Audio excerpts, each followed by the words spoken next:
Welcome. In front of me I have Xiaomi Redmi K30 Pro, and today I will show you how we can activate always on display on this device. So at the first we have to move to the settings, then tap on the search pool and type always. Let's choose the always on display. So right now, as you can see here, we got all of the settings of the always on display, and to turn it on we have to tap right here on the switcher. And right now when we lock our device,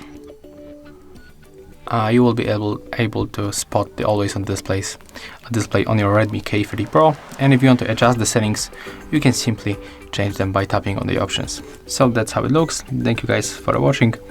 Leave thumbs ups, comments and subscribe to our channel. See ya!